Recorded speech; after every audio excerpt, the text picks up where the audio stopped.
Assalamualaikum warahmatullahi wabarakatuh. Bismillahirrahmanirrahim. Alhamdulillahi rabbil alamin. Nahmaduhu wa nasta'inuhu wa nastaghfiruh. Wa na'udzu billahi min syururi anfusina wa min sayyiati a'malina. Man yahdihillahu fala mudilla lahu wa man yudlil fala hadiya lahu. Nashhadu an la ilaha illallah wahdahu la syarika lah wa anna Muhammadan abduhu wa rasuluhu la nabiyya ba'dah. Ya ayyuhalladzina amanu taqullaha haqqa tuqatih wa la tamutunna illa wa antum muslimun. Ya ayyuhan nasu taqu rabbakum alladzi khalaqakum min nafsin wahidah wa khalaqa minha zawjaha wa batha minhuma rijalan katsiran wa nisaa'a wattaqullaha alladzi tasaaluna bihi wal arham innallaha kana 'alaikum raqiba. Ya ayyuhalladzina amanu taqullaha wa qulu qawlan sadida yuslih lakum a'malakum wa yaghfir lakum dhunubakum wa man yuti'illaha wa rasulahu faqad faza fawzan 'azima.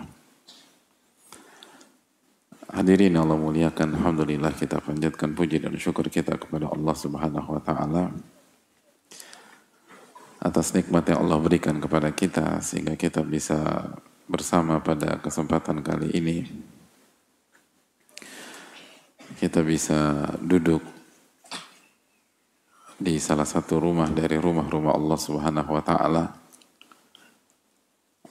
Ini bukan hanya sebatas hadir di kajian, namun bisa ketika kita ingin berkunjung ke seseorang lalu ia persilahkan kita masuk ke rumahnya, itu kan bukan berarti atau pesannya bukan hanya sebatas kita menghabiskan waktu untuk berkunjung, namun itu berarti kita diterima oleh dia.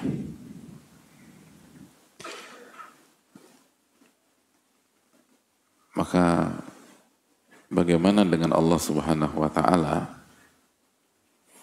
ketika Allah memberikan izin dan kesempatan untuk kita bisa berada di rumahnya,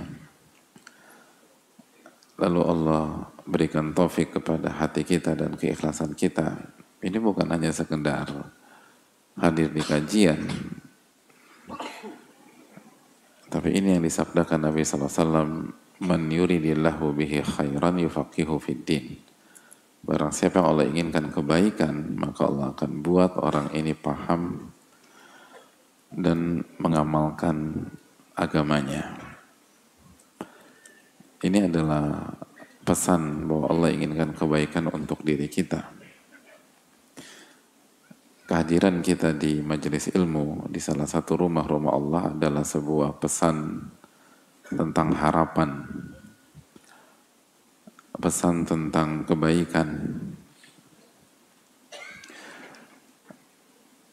pesan tentang masa depan. Makanya kan orang yang mengikuti sunnah Nabi SAW punya salah satu karakter, yaitu optimis. Yu'jibunil fa'lu, kata Nabi SAW. Aku tuh kagum dengan optimisme. Karena hadir di kajian adalah sebuah harapan. Dan orang kalau diberikan harapan maka dia akan optimis. Makanya para sahabat radhiyallahu ta'ala anhum di tengah-tengah kesulitan, di tengah-tengah musibah, di tengah-tengah ujian, mereka tidak pernah kehilangan optimisme mereka. Dan tentu saja sosok yang paling berjasa dalam hidup kita Rasulullah SAW, sosok yang paling diuji, sosok yang paling berat ujiannya. Beliau tidak pernah kehilangan optimisme, beliau tidak pernah kehilangan harapan.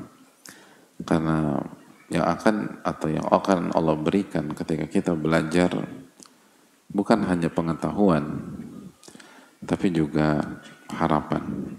Dan harapan itu mahal dalam hidup, khususnya ketika kondisi kita tidak stabil, kondisi kita sedang tidak kondusif, ada turbulensi kehidupan, maka harapan akan semakin berarti. Dan dijelaskan oleh para ulama, ini bukan hanya tentang harapan, tapi ini tentang kelezatan. Ini tentang kelezatan. Jadi yang kita incar, hadirin sekalian, ketika kita hadir di majelis, kita mendengar dan mentadaburi firman-firman Allah Subhanahu wa taala dan hadis Nabi sallallahu alaihi wasallam, kita salat berjamaah bersama, kita bukan hanya mengincar wawasan, tapi kita juga mengincar kelezatan. Karena iman adalah sebuah kenikmatan dan memiliki kelezatan.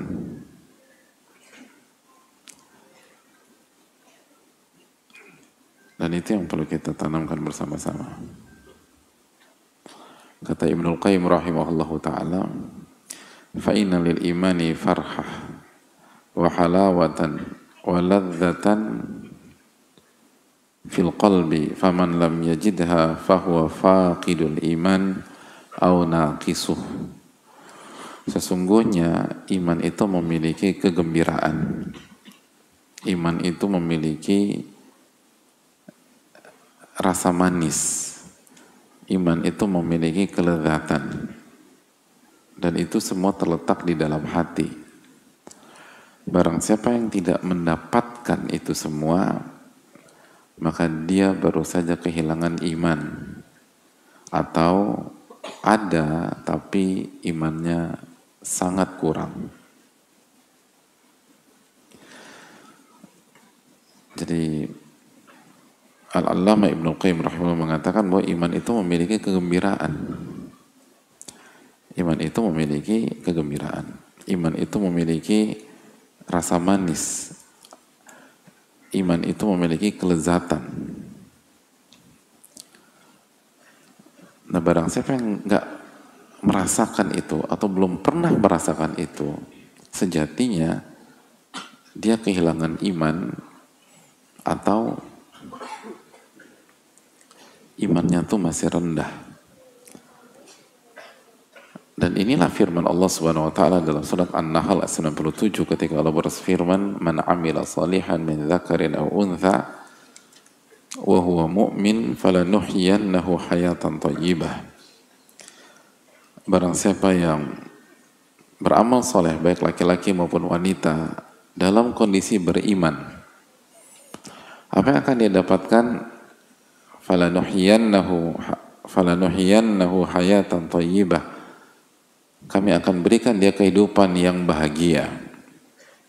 Kami akan berikan dia kelezatan iman di dalam hatinya, sehingga dia hidup tuh bahagia. Walanajziyannahum, lalu kami akan berikan ganjaran ajrohum bi ahsani ma kanu ya'malun, lebih dari apa yang mereka lakukan. Jadi Allah tuh kasih ganjaran selalu lebih dari effort kita. Itu udah kaidah. Makanya kan kita tahu dari kecil bahwa satu amal soleh diganjar berapa kali lipat? 10 kan. Dan itu minimum ila sab'i mi'ati dhi'af, sampai 700 kali lipat, bahkan lebih dari itu. Jadi hadirin Allah muliakan, bahwa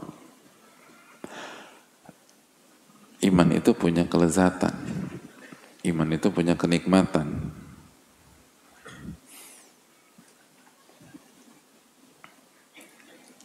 Yang barang siapa yang nggak mendapatkan, maka segera evaluasi dirinya, karena pasti ada. Ketika kita belum merasakan, bukan berarti itu nggak ada, gitu. Bukan berarti itu nggak ada. Itu ada, cuman kita belum pernah ngerasain aja. Maka marilah kita evaluasi diri. Marilah kita muhasabah dan lain sebagainya. Dan rasa manis ini itu bisa memudar dan bahkan bisa hilang dengan kemaksiatan. Semakin berat kemaksiatannya itu menghilangkan kelezatan iman.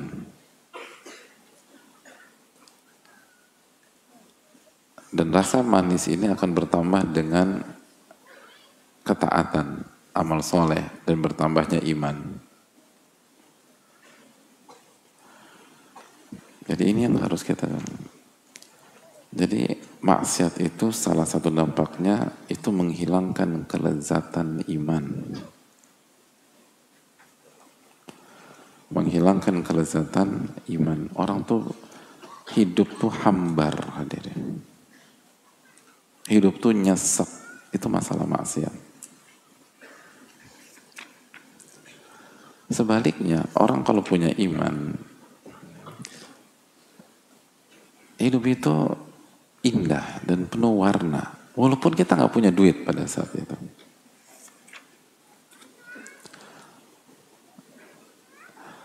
Walaupun kita lagi banyak masalah pada saat itu.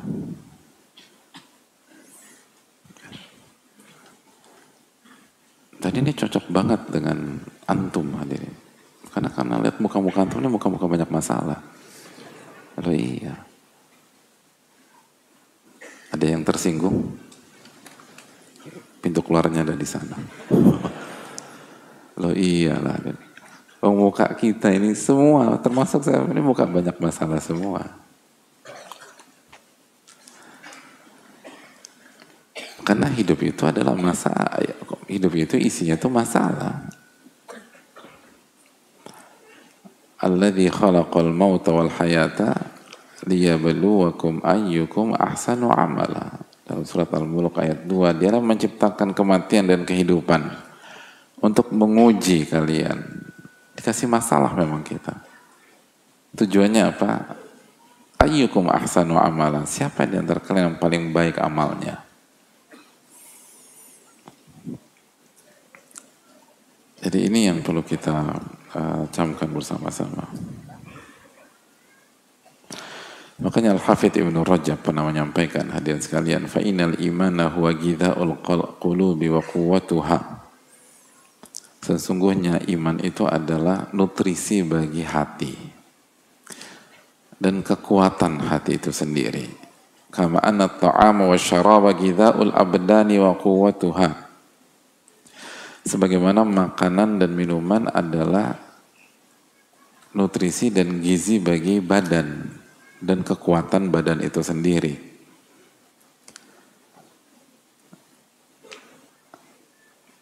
Jadi itu poinnya. Oleh karena itu hadirin Allah muliakan, Ibnu Rajab juga mengatakan bahwa fakadzalikal qalbu innama yajidu halawatal iman min asqamihi wa afatihi. Sesungguhnya begitu juga dengan hati. Ia hanya mendapatkan manisnya iman dari rasa sakit dan kendala-kendalanya. Fa idza salima min maradil ahwa'il mudillati wa syahawatil muharramati wajada halawatal iman hina idzin. Jadi hati itu baru mendapatkan manisnya iman jika hati itu selamat dari penyakit hawa nafsu yang menyesatkan dan syahwat yang diharamkan. Baru pada saat itu dia akan merasakan manisnya iman.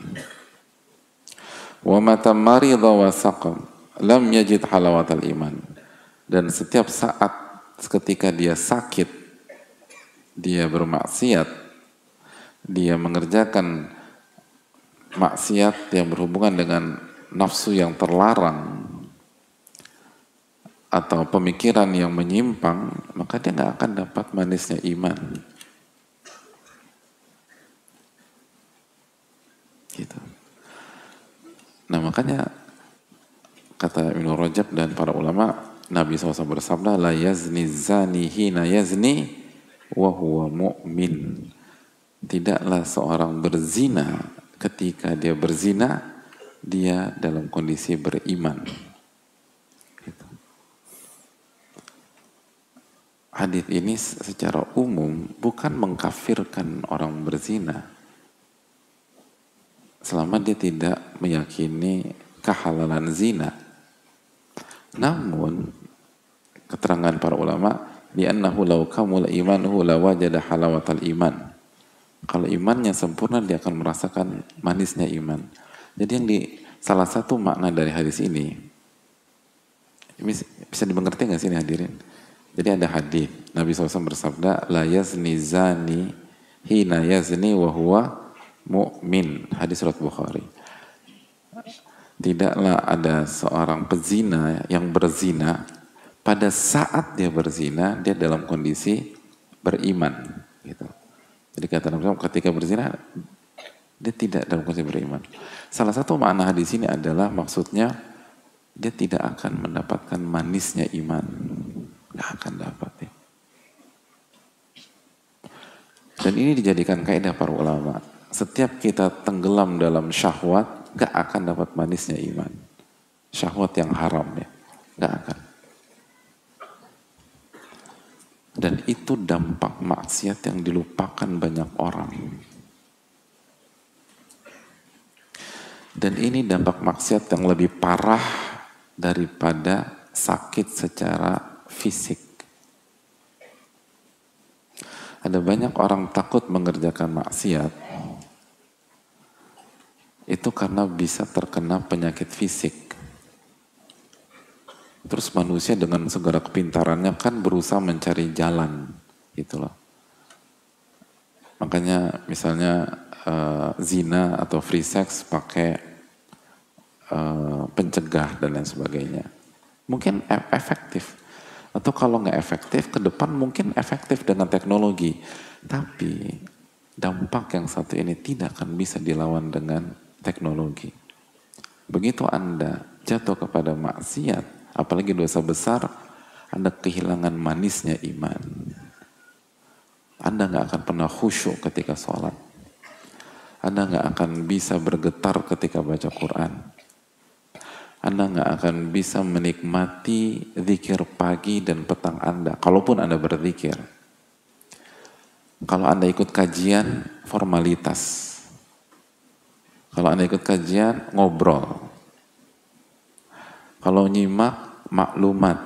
Gitu. Kalaupun serius, keluar dari pintu masjid hanya bawa data dan maklumat, tapi nggak mendapatkan kelezatan iman. Enggak. Gitu. Nah kalau kita kajian, keluar, nggak merasakan manisnya iman, segera introspeksi maksiat apa yang kita lakukan pada pekan ini misalnya. Nggak mungkin. Ilmu itu tuh nambah iman. Otomatis nambah kelezatan iman. Nah, yang merusak itu adalah kemaksiatan dan dosa yang kita lakukan. Makanya dulu itu para ulama tuh menikmati kan. Menikmati ilmu, menikmati belajar, menikmati majelis. Sebagian ulama mengatakan para ulama dulu ketika mengkaji ayat atau mengkaji hadis itu kan sampai merinding, gitu loh. Hatinya bergetar, dan itu kan Allah yang berfirman, innamal mu'minuna alladzina idza dzukirallah wajilat qulubuhum. Sesungguhnya orang-orang beriman itu jika diingatkan tentang Allah, hatinya bergetar. Wa idza tuliyat alaihim ayatuhu zadatuhum imana. Dan apabila ayat-ayat Allah dibacakan, imannya bertambah. Itu orang beriman. Dan di mana kita bisa dapatkan konteks ayat ini? Di kajian. Karena di kajian kita diingatkan tentang Allah. Dan di kajian ayat-ayat Allah dibacakan di hadapan kita. Di mana kita bisa dapat? Di sholat berjamaah misalnya. Khususnya maghrib, isya, subuh. Karena maghrib, isya, subuh ayat-ayat Allah dibacakan ketika kita makmum. Gitu.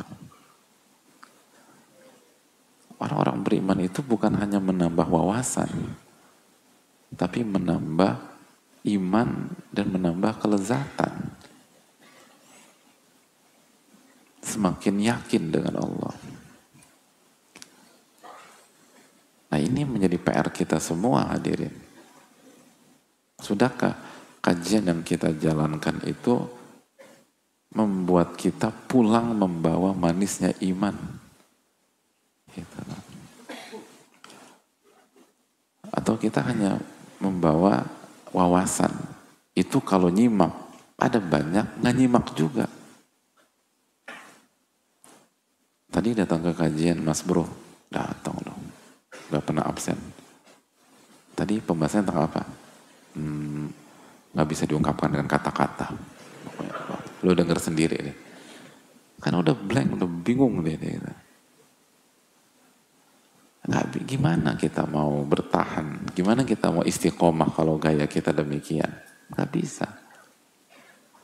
Nah kalau itu yang terjadi, evaluasi maksiat kita. Ya, ada maksiat apa saya di pekan ini? Kenapa udah ke rumah Allah, udah dengar ayat Allah, tapi nggak ada perubahan dalam hati saya? Pasti ada maksiat. Pasti ada syahwat yang haram, yang saya turuti, yang saya ikuti. Nggak mungkin enggak. Ini keterangan para ulama. Begitu kita melakukan dosa, apalagi dosa besar, hilang. Manisnya iman tuh hilang. La yazni zani hina yazni wa huwa mu'min. Tidaklah pezina itu berzina pada saat dia berzina, dia dalam kondisi mukmin. Dia merasakan manisnya iman, nggak mungkin. Ini yang perlu kita renungkan, hadirin sekalian. Makanya pentingnya lagi kita kembali kepada Allah Subhanahu wa taala. Apa niat kita datang ke kajian? Lalu apa keinginan kita? Dan ingat hadirin, nama lain dari ilmu itu zikir. Fas'alu ahla dzikri in kuntum la ta'lamun. Bertanyalah kepada ahli zikir jika kalian tidak mengetahui. Apa tafsir ahli zikir di sini? Ahli ilmu. Dan ini di ayat ini digunakan dalam ilmu ushul fikih ketika bahas bab ijtihad dan bab fatwa. Jadi ahli ilmu dinamakan ahli zikir. Dan ketika kita bicara tentang zikir, ingat surat Ar-Ra'd 28. Ala bidzikrillah tatma'innul qulub. Ketahuilah dengan berzikir kepada Allah, hati tenang, hadirin. Hati tenang.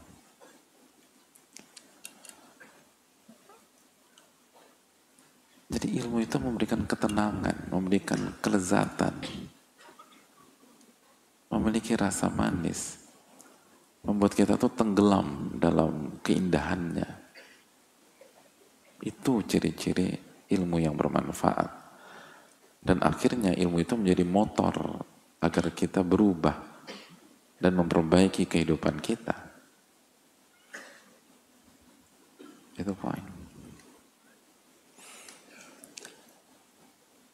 Oleh karena itu semoga Allah memberikan taufik kepada kita semua. Amin ya rabbal alamin.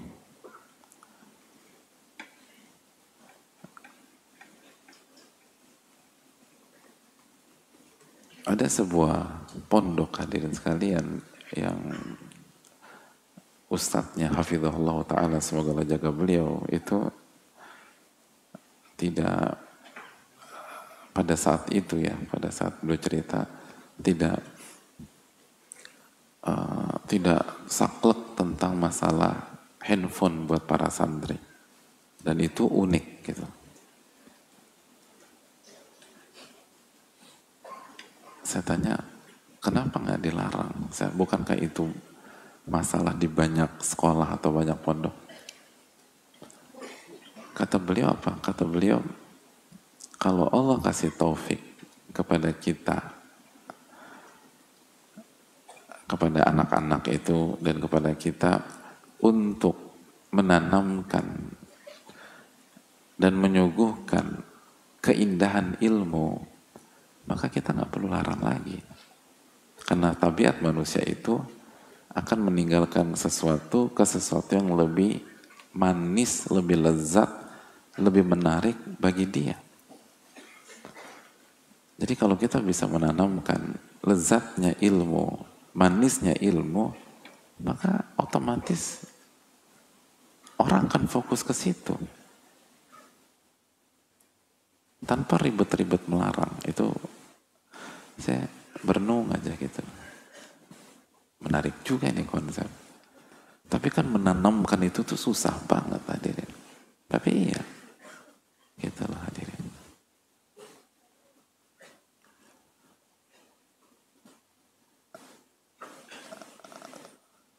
Kalau kita punya apa, kita buka kedai bakso dan bakso kita paling enak sedunia gitu loh. Kan hadirin nggak perlu melarang orang untuk pergi ke tukang bakso B, C, D, E gitu. Kasih aja yang paling enak, orang akan datang sendiri. Jadi intinya adalah Allah Ta'ala misal tentang kelezatan ilmu itu sendiri. Dan semoga ilmu kita bisa masuk ke dalam hati kita, bukan hanya sampai ke isi kepala kita saja. Oh, amin alamin. Hadirin Allah muliakan kembali, dan ingat apa yang dikatakan para ulama, inna dakhil fi talabil ilmi kathir was-sa'idu fihi qalil. Yang masuk ke dunia ilmu itu banyak, yang datang ke kajian itu banyak, tapi yang bahagia sedikit. Yang datang ke kajian banyak, dari dulu itu yang datang ke kajian banyak, tapi yang bahagia sedikit, nggak banyak. Maka PR-nya, bisakah kita memasukkan ilmu itu menjadi iman? Bukan hanya kita ketahui, tapi kita yakini, lalu kita amalkan, lalu kita mendapatkan manisnya iman tersebut, dan kita akan bahagia dengan itu. Dan contoh sangat banyak. Mus'ab bin Umair itu kan kaya hadirin, dari keluarga konglomerat, lalu masuk Islam, lalu kehidupannya berubah drastis, dan dalam riwayat itu beliau bisa pingsan di jalan karena lapar dan kurang makan. Tapi apakah beliau kehilangan kebahagiaan? Enggak hadirin. Betul, beliau kehilangan baju mewahnya, wardrobe-nya udah biasa. Beliau kehilangan makan enak. Beliau kehilangan uang. Beliau kehilangan materi.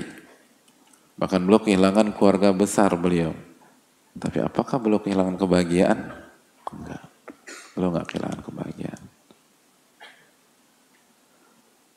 Kenapa? Karena merasakan manisnya iman. Sedangkan kita tidak diuji dengan ujian mereka, tapi goncangnya itu cepat sekali, labilnya luar biasa. Nah, mari kita evaluasi apakah benar ilmu kita, dan apakah ilmu kita masuk ke dalam hati kita. Semoga Allah memberikan taufik, amin ya rabbal alamin. Hadirin Allah muliakan, kembali bersama Al-Allamah Ibnul Jama'ah rahimahullahu ta'ala dalam Tadhkiratus Sami. Dan kita sedang membahas tentang sifat mudahanah, itu virus yang harus dihilangkan, dan sifat mudahanah kita ganti dengan sifat mudarah. Gitu. Kita ganti dengan sifat mudarah. Jadi penuntut ilmu harus punya sifat mudarah. Nah, siapa yang bisa menjelaskan kesimpulan kajian kemarin tentang mudarah dalam waktu 1 menit? Jangan kultum, 1 menit aja. Siapa? Kesimpulannya, Yang antum pahami apa? 1 menit. Siapa? Itu beliau dulu ngangkat tangan. Duluan.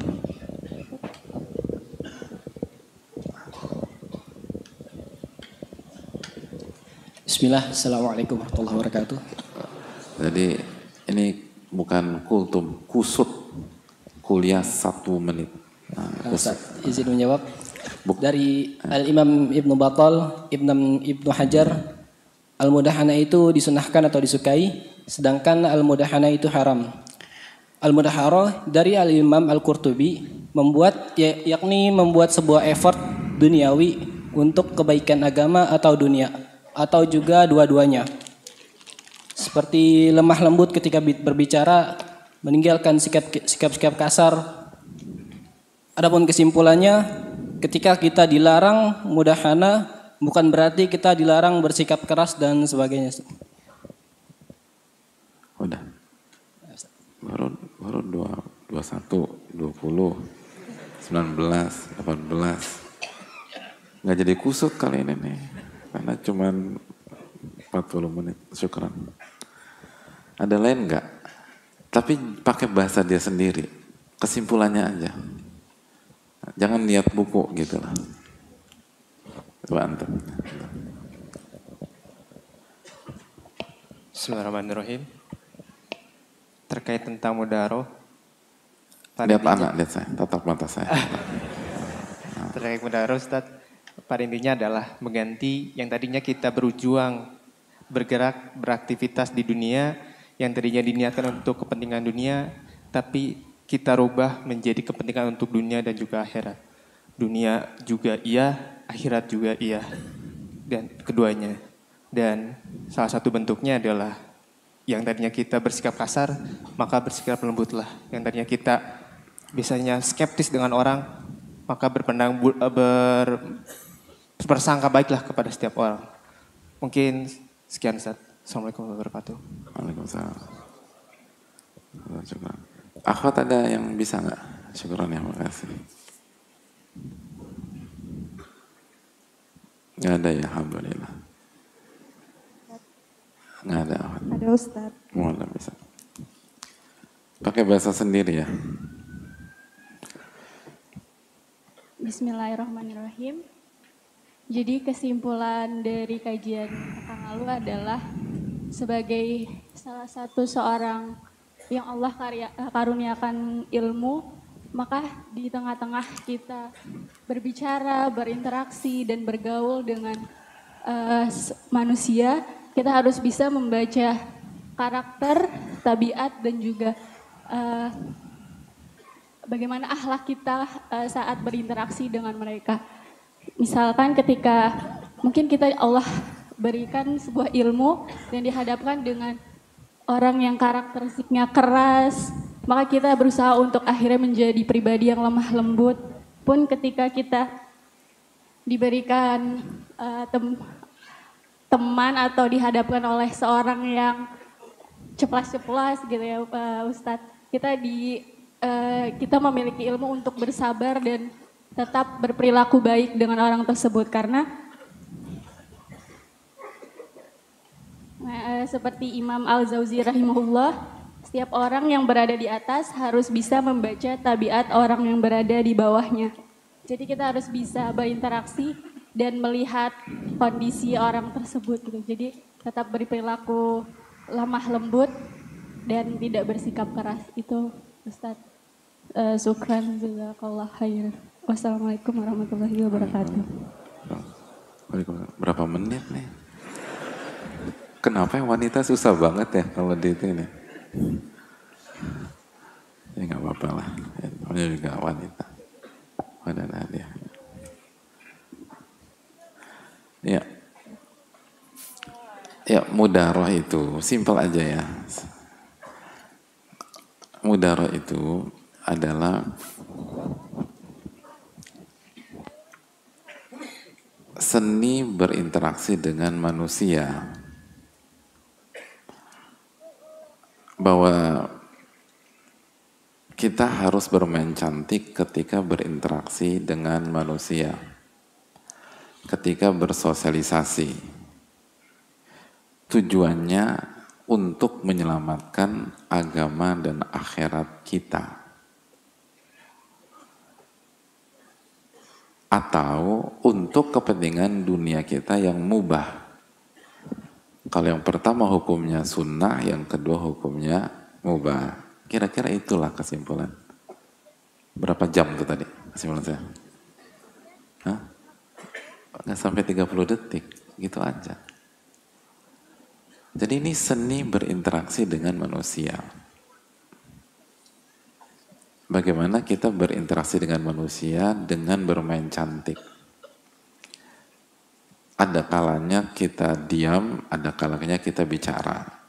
Ada kalanya kita mendengar, ada kalanya kita tutup telinga. Ada kalanya kita melihat, ada katanya kita menutup mata. Semua sesuai dengan maslahat, kondisi, dan porsinya masing-masing. Gitu. Kenapa? Karena manusia itu nggak satu tipe. Manusia itu nggak bisa disikapi keras semua tuh nggak bisa. Sebagaimana manusia nggak bisa disikapi lembut semua tuh nggak bisa.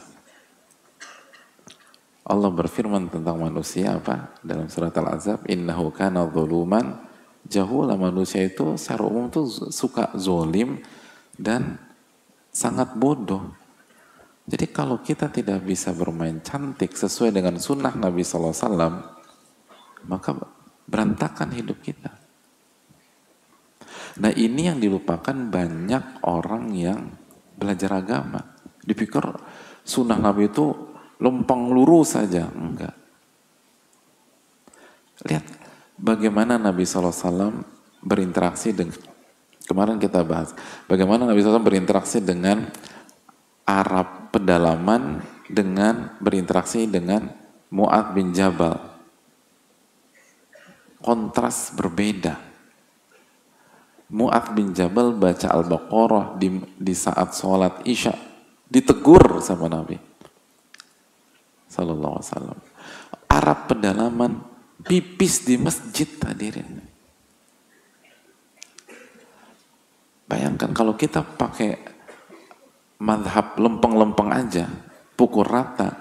Kalau baca sholat Al-Baqarah di sholat Isya, dimarahin, ditegur, maka yang pipis di masjid, almarhum hadirin, selesai itu. Selesai, tamat riwayatnya lah. Pipis di masjid. Kira-kira ada orang pipis di dalam masjid, di masjid Jakarta, kira-kira bisa keluar selamat nggak tuh? Tapi Nabi SAW, kata Nabi SAW, biarkan dia pipis, karena ini orang nggak bisa dikerasin. Arah pedalaman dikerasin, nggak bisa. Begitu udah selesai, tolong ngambil air dan siram airnya. Baru Nabi SAW jelaskan pelan-pelan, ini tuh masjid, gitu. Gitu. Ada Arab pedalaman tarik baju Nabi SAW di atas gini sampai berbekas, sambil berkata, ya Muhammad, tolong berikan kepada saya uang Allah yang Allah titipkan ke kamu. Masya Allah, Pak. Kira-kira kalau di bawah atau digituin orang, kira-kira gimana? Aduh. Tapi Nabi SAW cuma senyum aja, lalu kasih orang ini gitu. Itu mudaroh. Itu seni berinteraksi dengan orang. Gak bisa orang tuh dipukul rata. Makanya kemarin kita bahas hal yang sangat penting. Ucapan Hasan Al-Basri. Kata beliau, banyak orang mengatakan al-mudaratu nisful aqal. Mudarah itu setengah akal sehat. Wa ana aqul hiyal aqlu kulluh. Tapi bagiku mudarah itu adalah akal sehat secara utuh. Artinya orang yang berakal sehat itu mengerti, menyikapi manusia tidak bisa hanya dengan satu warna. Nggak bisa dengan satu sikap. Nggak bisa. Dia harus ngerti mudarah. Itu orang punya akal sehat, kata Al-Hasan Al-Basri.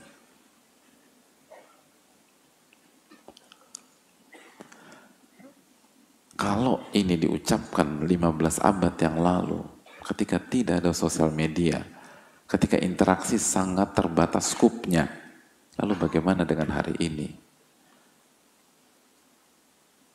Antum bicara detik ini, itu bisa didengar di Sydney, bisa didengar di Paris, bisa didengar di Amsterdam, bisa didengar di Auckland, bisa didengar di Canberra, bisa didengar di Tunisia, bisa didengar di... Semua bisa dengar. Lalu kita suka-suka bicara. Orang yang punya akal sehat tuh ngerti, nggak bisa begitu. Itu mudaroh. Dan dilakukan karena Allah Subhanahu wa taala, bukan ABS, bukan asal bapak senang, bukan ngejilat, bukan ngejual agama, bukan. Itu hal yang sangat penting, hadirin Allah muliakan. Jadi penuntut ilmu itu harus memiliki sifat mudaroh, yaitu cantik hati dan cantik sikap, itu poinnya. Cantik tutur kata, dan cantik sikap dan tutur kata sebagaimana kita sudah bahas, bukan sebatas lembut dari A sampai Z, enggak. Nabi SAW pernah marah apa tidak? Pernah. Jadi jangan sampai kita salah kaprah juga, tidak. Walaupun secara umum innallaha rafiqun yuhibbur rifqa fil amri kulli. Kata para ulama, kaidah dasarnya lemah lembut. Karena Nabi SAW bersabda, sesungguhnya Allah yang maha lembut dan menyukai kelemah lembutan di segala kondisi. Tapi ada pengecualian, ada kasus anomali, dan itu diterapkan oleh Rasulullah Sallallahu Alaihi Wasallam. Mu'adz bin Jabal pernah ditegur dengan keras, Usama bin Zaid pernah ditegur dengan keras, Khalid bin Walid pernah ditegur dengan keras oleh Nabi SAW ketika sedang terlibat sedikit problem dengan siapa? Abdurrahman bin Auf. Kata Nabi, la tasubbu ashabi, jangan kalian cela sahabatku. Tapi dampaknya nggak ada yang fatal, karena ketika Nabi SAW bersikap keras, beliau bersikap keras secara jitu, kalkulasinya jelas, hanya ke orang-orang tertentu saja yang efektif gitu. Dan untuk kemaslahatan akhirat, bukan baper, bukan emosi, bukan amarah, tapi perhitungan. Itu hal yang perlu kita camkan bersama-sama. Ini pentingnya mudaroh. Ini pentingnya mudaroh. Makanya kata Muhammad bin Sammak, man arfan nasa darahum. Barang siapa yang mengerti manusia, dia akan menggunakan mudaroh. Wa man jahilahum marahum. Dan barang siapa yang nggak ngerti manusia, nggak bisa baca lapangan, hobinya ngedebat manusia. Jadi orang yang suka debat sana debat sini, itu kata para ulama bukan kata saya. Orang nggak ngerti manusia, karena nggak efektif, maksudnya gitu, nggak efektif. Manusia didebat-debatin, nggak efektif.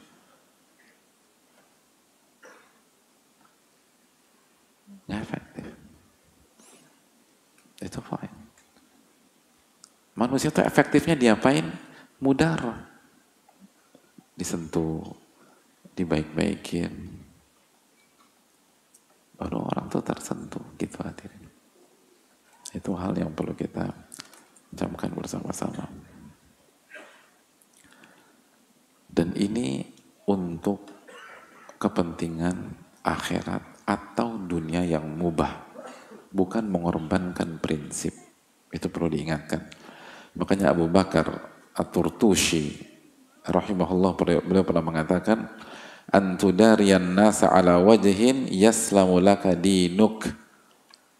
Mudara itu adalah engkau berinteraksi dengan manusia secara cantik dari sisi yang membuat agamamu selamat. Nah, agama selamat. Itu hal yang penting. Kita lanjutkan setelah salat maghrib insyaallah ta'ala, dan kita bacakan sebuah hadis yang penting dalam kehidupan keseharian kita, dan salah satu hadis yang menjadi dalil adanya sifat mudarah. Ini yang bisa disampaikan. Wassalamualaikum warahmatullahi wabarakatuh.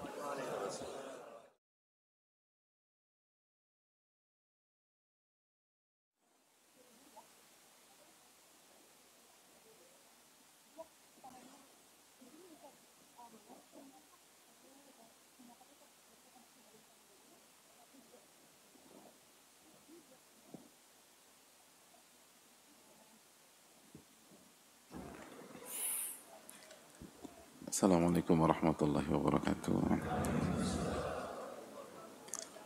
Bismillahirrahmanirrahim. Alhamdulillahirabbil alamin wa bihi nasta'in ala umuri dunya waddin. Wassalatu wassalamu ala asyrafil anbiya wal mursalin wa ala alihi wa sahbihi ajma'in wa ba'd. Allahumma inna nas'aluka ilman nafi'a wa na'udzubika min ilmin la yanfa'. Hadirin yang Allah muliakan, di antara dalil tentang mudarah yang perlu kita tekankan pada kesempatan kali ini, karena ini berkaitan dengan kehidupan kita sehari-hari, adalah sabda Nabi kita alaihi salatu wassalam yang dikeluarkan oleh Al-Bukhari dan Muslim rahimahumullah.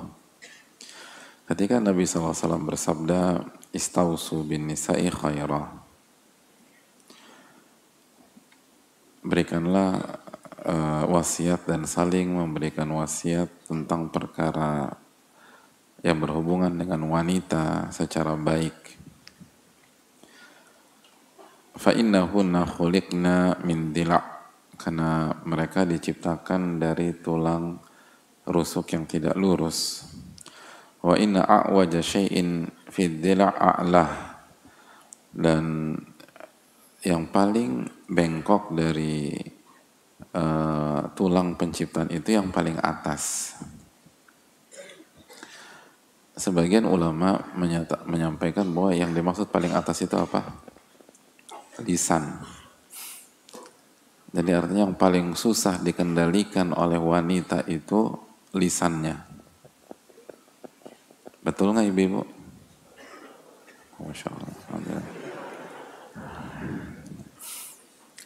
Makanya tadi di awal itu waktunya berapa menit? Tadi apa tadi? Apa tadi? Setusuk. Nah, tapi kenyataannya gitulah. Tadi kusut ya. Kuliah 1 menit kusut. Akhirnya jadi kultum. Kuliah terserah antum deh. Terserah yang bicara deh. Jadi susah emang kontrol lisan perempuan itu paling susah. Bukan mereka buruk, enggak, tapi itu mereka diciptakan demikian.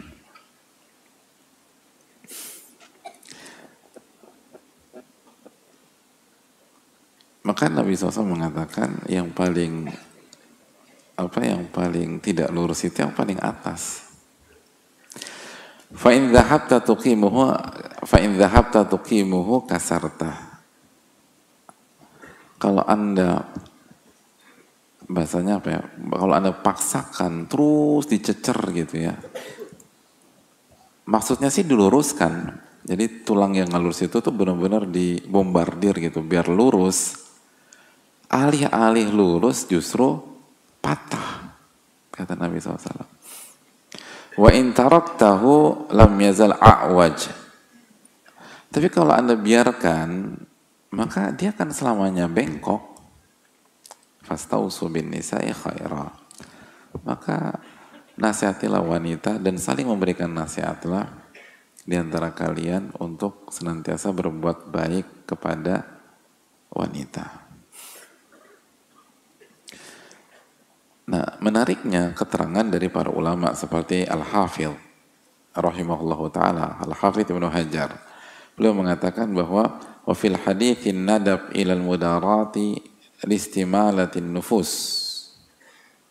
Hadits ini adalah dalil disunahkan mudaroh. Gitu loh. Mudaroh. Wa ta'allu fil untuk membuat jiwa itu tertarik dan hati itu menjadi dekat. Wa fihi siyasatun nisa bi akhdil afi minhunna. Dan ini adalah strategi siasah gitu loh. Berinteraksi dengan wanita bi akhdil afi minhunna, untuk mengambil maaf dari mereka dan sabar atas ketidaklurusan mereka. Karena kalau ada orang yang benar-benar perfeksionis dengan istrinya dan benar-benar dicecar, dikejar, pokoknya nggak boleh salah, sangat disiplin, maka justru dia nggak akan dapat manfaat dengan kebersamaannya bersama istrinya tersebut. Padahal secara umum seseorang itu butuh didampingi oleh wanita. Yaskunu ilaiha, agar dia hidup tenang bersama wanita tersebut. Dan agar dia minta support dari istrinya untuk kebutuhan hidupnya. Maka kesimpulannya al-istimta'u biha la yatimu illa bisabri 'alaiha. Ini menarik kata beliau. Kata para ulama,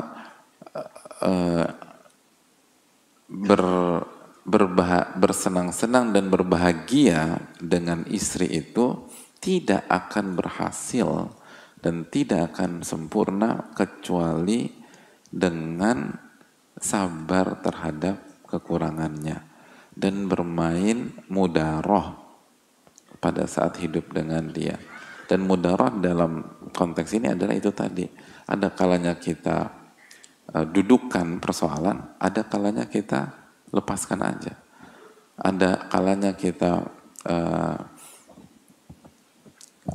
bahas permasalahan, ada kalanya udah kita anggap angin lalu aja. Jadi kalau semua kesalahan istri antum hadirin sekalian kita audit gitu loh, bahkan pakai auditing publik segala macam gitu loh, nggak akan berhasil. Dan ini konsep yang sering tidak dimengerti oleh laki-laki. Banyak laki-laki atau banyak suami menyikapi istrinya tuh benar-benar straightforward gitu loh. Dan nggak ada seninya gitu loh. Pokoknya kalau cuek terus gitu loh, udah dicuekin aja tuh istri karena ribet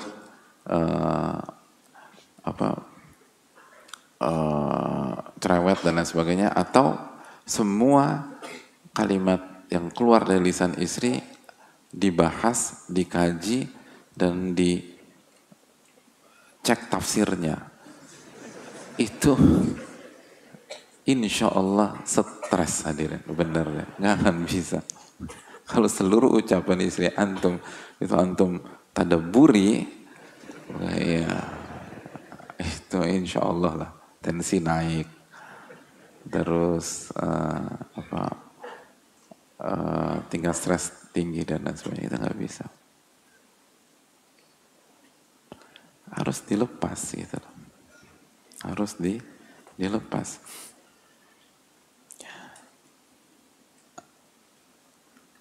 Nggak bisa semuanya dibahas. Makanya kan hadirin Allah muliakan, ketika ada problematika di rumah tangga Rasulullah SAW, artinya istri Nabi SAW melakukan kesalahan, apa kata Nabi SAW? Apa firman Allah Subhanahu Wa Taala menceritakan tentang hal tersebut, coba buka surat At-Tahrim ayat 3, kata Allah Subhanahu wa taala, "Wa idh asarra an-nabi ila ba'di azwajihi haditha." Ketika Nabi sallallahu alaihi wasallam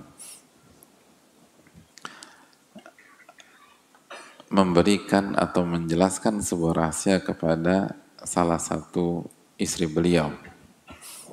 Di antara keterangan Hafsah. Jadi Nabi SAW cerita, dan Nabi SAW ini rahasia ya, off the record ya. Ini. Apa yang terjadi? Kan nih perempuan, falamma nabba'at bihi wa adharahu Allahu alaihi. Gimana? Diceritain sama Hafsah gitu loh. Ya itu tadi. Susah untuk wanita tuh jaga itu susah. Diceritakan. Lalu Allah kasih tahu ke Rasulullah SAW, Allah singkap, itu istrimu tuh kasih tahu loh gitu.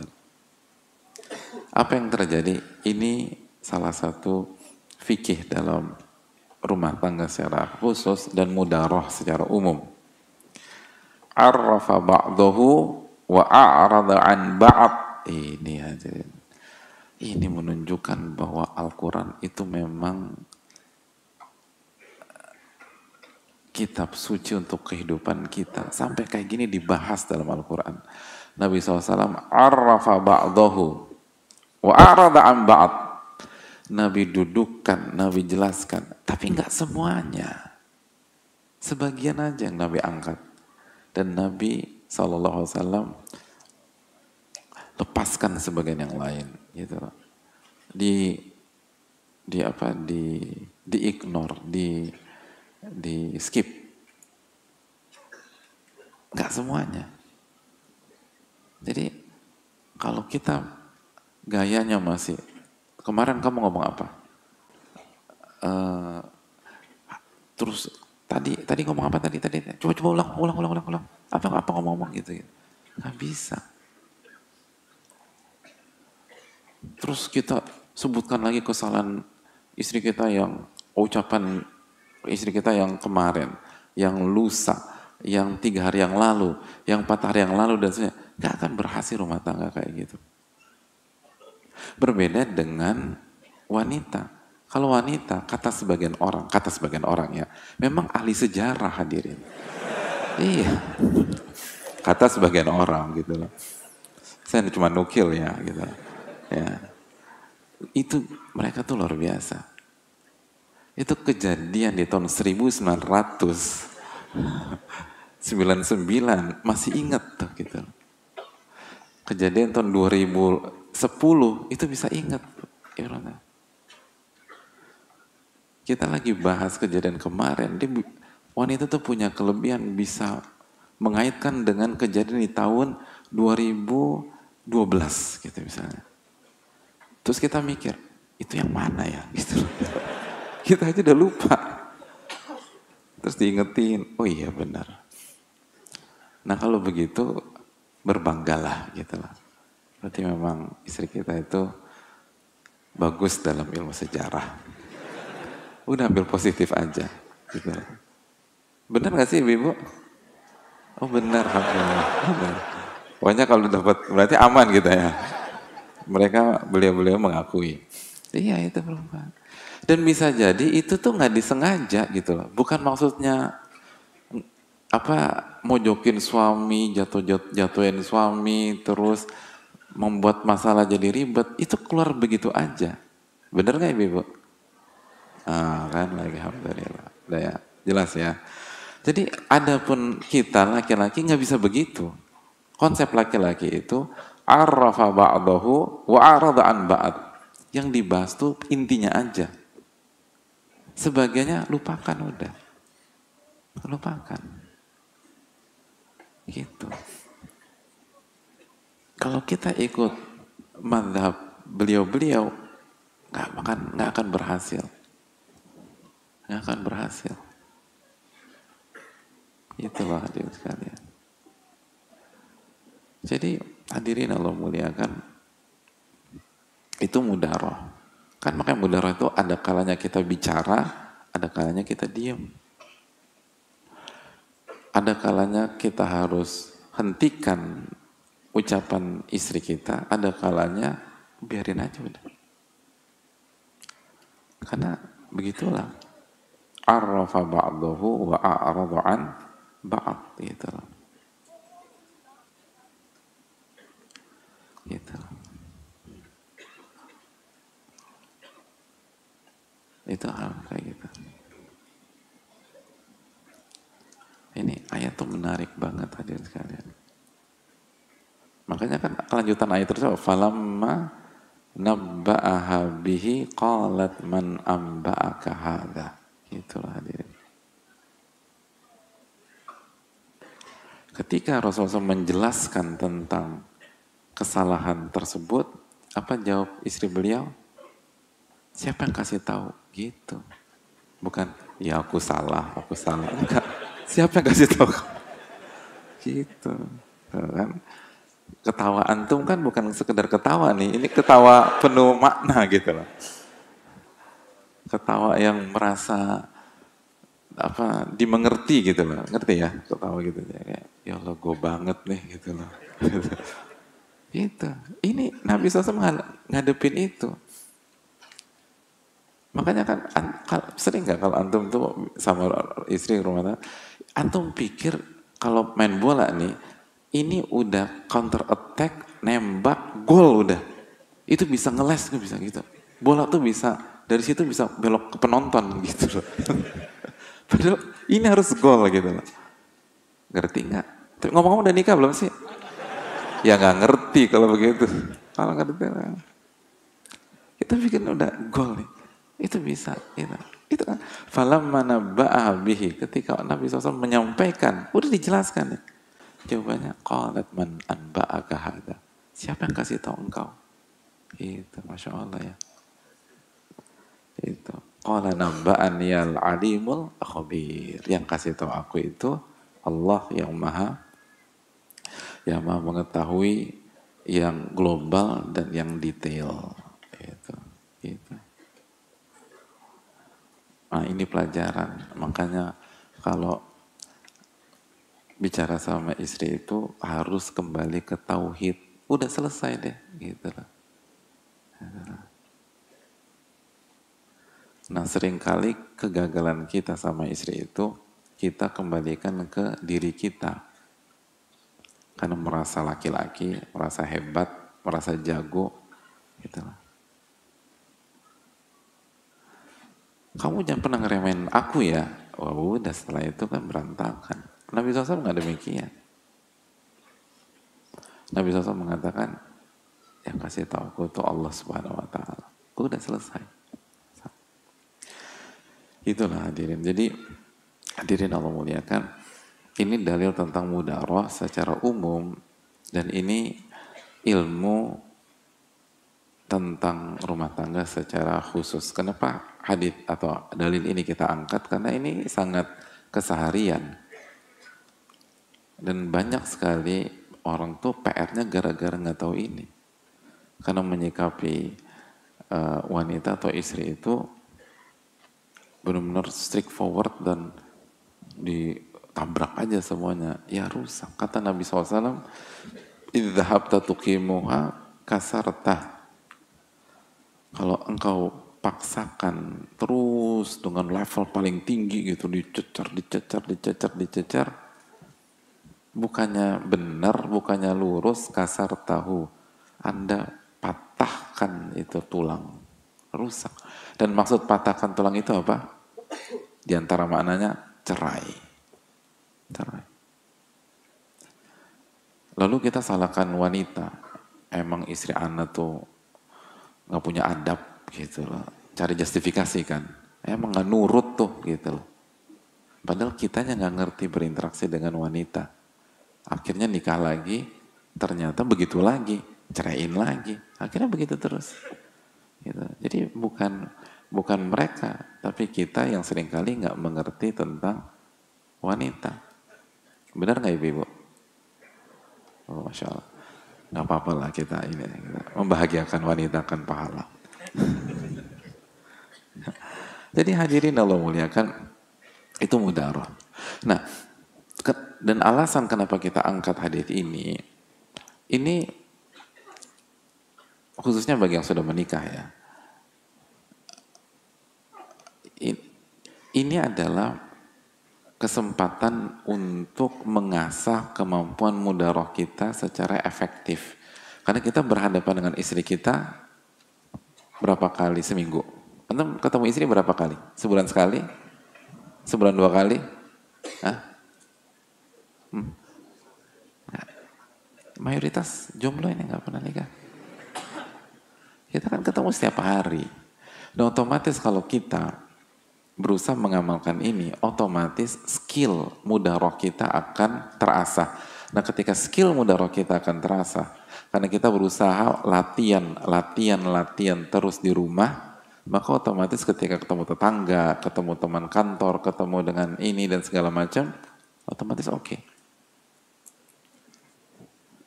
Otomatis bagus. Nah, masalah kita seringkali itu melakukan pelarian. Bukannya berusaha menyelesaikan, justru cari pelarian keluar rumah. Nah, disitulah menyelesaikan masalah dengan masalah, gitu loh. Itu masalah. Padahal kalau coba kita kembali kepada Allah Subhanahu Wa Taala, tawakal kepada Allah, mungkin nggak instan clearnya, mungkin butuh bertahun-tahun. Tapi coba dievaluasi. Nanti kesabaran kita tanpa kita sadari skillnya bertambah.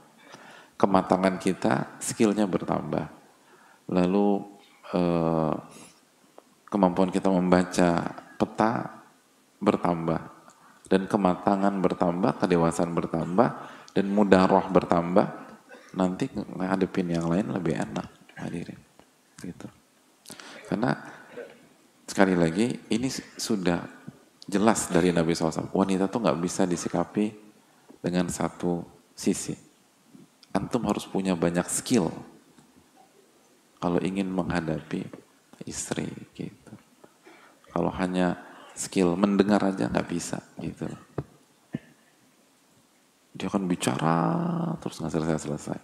Tapi kalau hanya punya skill mendebat nggak efektif juga gitu. Hanya punya skill membentak nggak efektif. Gitulah.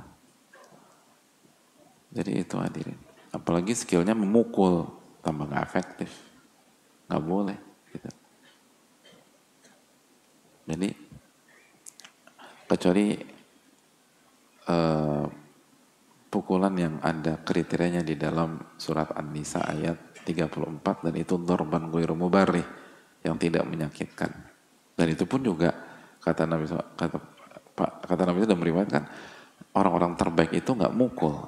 Gitu. Orang-orang terbaik itu nggak gunakan cara itu. Jadi sekali lagi, kalau kita bisa jadikan rumah tangga kita dan kehidupan keseharian kita sebagai ajang melatih skill mudaroh, maka kita akan menjadi makhluk sosial yang handal. Dan semua itu relate-nya kembalinya ke Allah Subhanahu Wa Taala itu.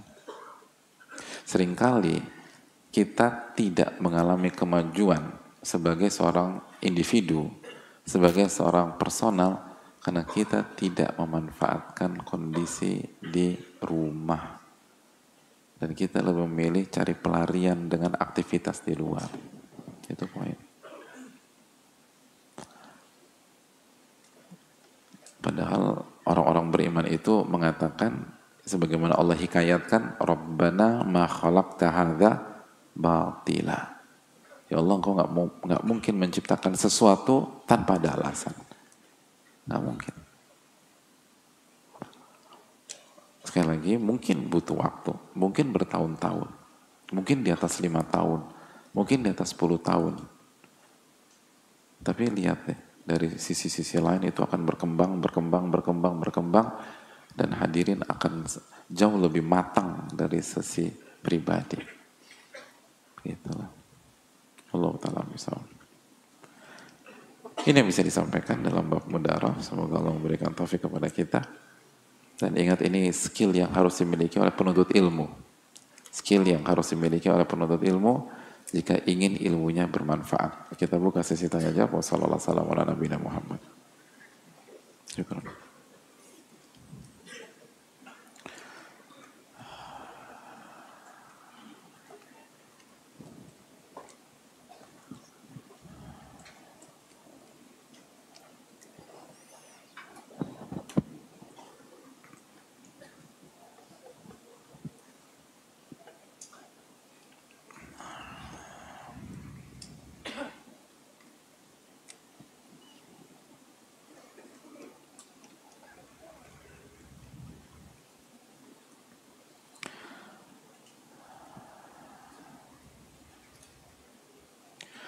Assalamualaikum warahmatullahi wabarakatuh. Waalaikumsalam warahmatullahi wabarakatuh.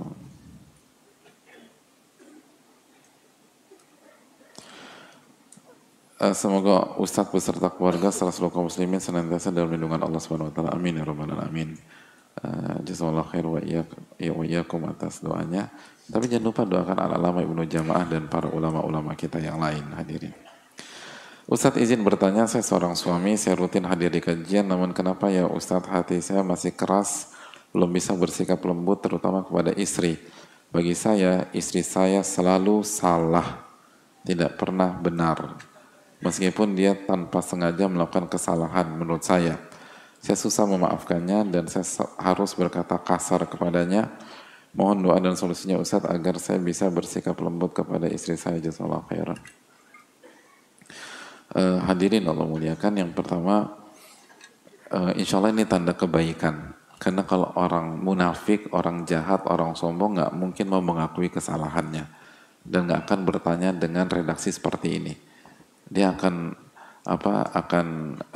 menyalahkan istrinya secara mutlak, walaupun ini yang dilakukan beliau kepada istrinya, tapi kan hati kecilnya mengakui ini salah. Dan jadi itu sebuah harapan lah, insya Allah Allah masih menginginkan kebaikan kepada penanya dan kita semua insyaallah ta'ala. Itu yang pertama. Yang kedua, hadirin yang Allah muliakan, memang bicara hati itu nggak mudah. Makanya kan kata para ulama seperti Syekh Abdul Razak hafizahullah ta'ala, bahwa hal yang paling pantas untuk difokuskan, dijadikan prioritas waktu kita, prioritas tenaga kita, prioritas energi kita adalah islahul qulub, memperbaiki hati. Kenapa? Karena memperbaiki hati itu waktunya panjang, bukan 1-2 tahun. Kita masih ingat ucapan Al-Imam Ibnu Munkadir. Imam Ibnu Munkadir itu gelarnya Sayyidul Qurra, pemimpinnya para qori gitu. Ini salah satu gurunya Imam Malik rahimahumullah. Beliau mengatakan kabattu nafsi arba'ina sana hatta istaqamat atau kama qala. Saya berjuang mengkondisikan hati dan jiwa saya selama 40 tahun sampai hati saya benar-benar stabil. Itu 40 tahun di level itu ya. Kira-kira kita punya harapan nggak kalau gitu, hadirin? Ada. Kenapa? Karena kita nggak dituntut bermain di level beliau. Ini level tinggi banget, hadirin. Namun paling nggak menjadi gambaran bagi kita, itu nggak mudah dan harus dimulai. Makanya itu tadi pentingnya selalu mengingatkan masalah ini. Makanya hampir setiap kajian kita coba ingatkan hal tersebut. Bukan hanya untuk diri jamaah sekalian, tapi khususnya diri saya pribadi. Karena hati kita lemah. Al-qulubu dha'ifah. Kata para ulama, hati itu lemah. Wasyubhat wa khattafah, dan syubhat, kerancuan, dan itu tuh menyambar-nyambar. Jadi kita butuh benar-benar pertolongan Allah Subhanahu wa taala. Jadi emang ini butuh waktu. Terus yang kedua, minta tolonglah sama Allah. Makanya kan salah satu doa yang paling banyak dibaca Nabi SAW adalah ya muqallibal qulub tsabbit qalbi ala dinik, ya musarriful qulub sarrif qalbi ala ta'atik. Wahai yang membolak-balikan hati, kokohkanlah hatiku di atas agamamu.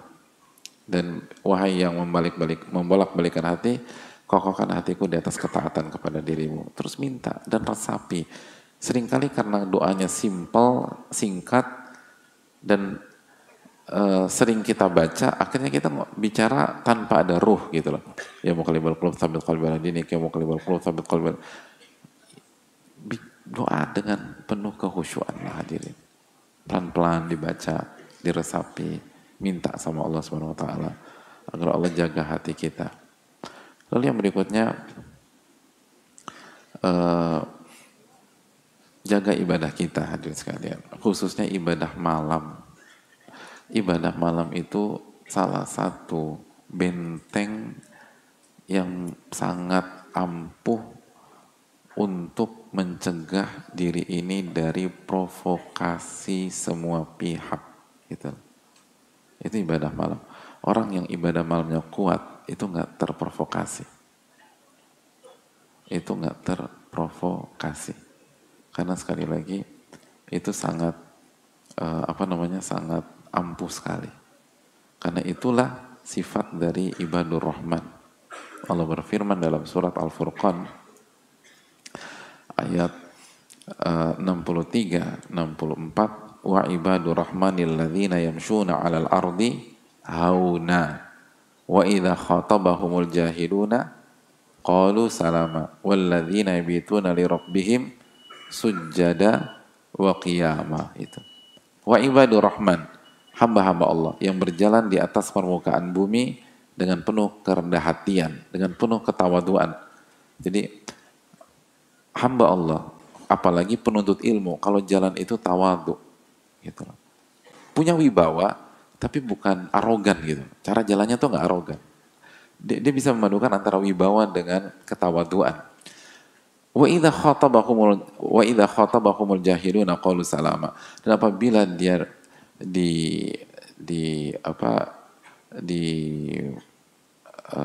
diserang atau ketemu orang bodoh di sini itu melakukan hal-hal bodoh gitu loh.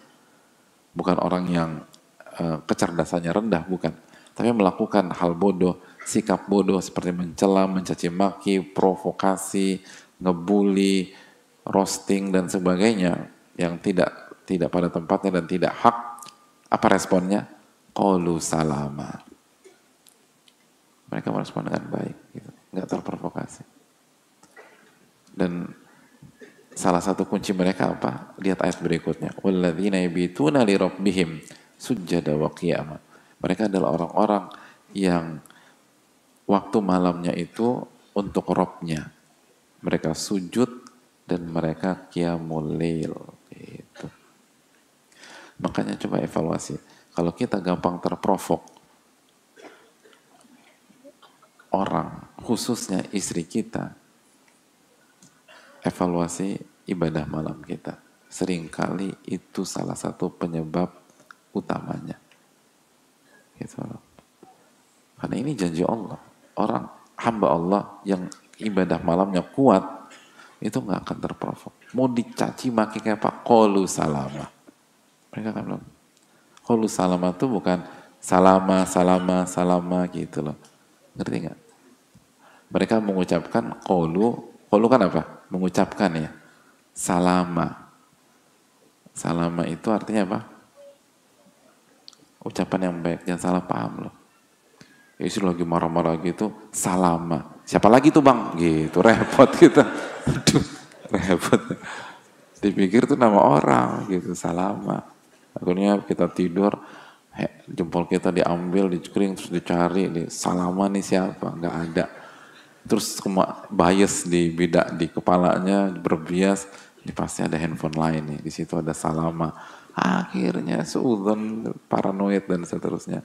Salama itu bukan nama orang. Salama itu mengucap hal yang baik, yang selamat gitu. Gitu hadir. Jadi itu poin. Terus yang berikutnya, lakukan hal-hal yang melembutkan hati. Seperti diantaranya Nabi SAW mengatakan apa?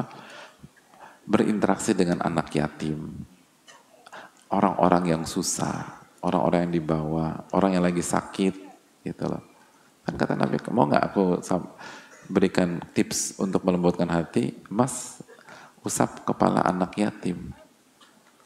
Dan maksud mengusap atap itu mengusap secara literally yang menunjukkan adanya physical contact dengan mereka, kontak fisik gitu loh, dipeluk dan seterusnya gitu loh.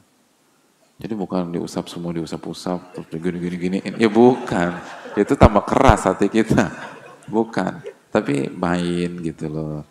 Makanya kan ada orang tuh, ya bener anak yatim, tapi anak yatimnya di mana, dia di mana, bener sih kasih makan, tapi anak yatimnya nggak ditemuin. Kalau Anda mau ingin lembutkan hati, temui mereka dan interaksi, main. Terus ke jenguk orang sakit, itu lembutin hati. Ketemu orang-orang yang lagi di bawah, lagi down dan lagi bukan lagi downnya lebih, sehingga kita teman. Itu penting. Setelah punya hubungan baik dengan Allah Subhanahu Wa Taala, insya Allah setelah itu kita akan lebih mudah menata hati kita dan lembut dengan istri kita. Wallahu ta'ala bisawab. Sudah masuk waktu Isya, jazakallahu khairan. Semoga Allah memberikan kita ilmu nafi. Dan jamaah jangan lupa pada saat kita bubar keluar, minta agar Allah terima amal ibadah kita. Banyak doa Rabbana taqabbal minna, ya Allah terimalah amal ibadah kita, dan semoga kita mendapatkan ilmu nafi dan dijauhkan dari ilmu yang tidak bermanfaat. Subhanakallahumma wa bihamdika, la ilaha illa anta, astaghfiruka wa atubu ilaik. Assalamualaikum warahmatullahi wabarakatuh. Syukran.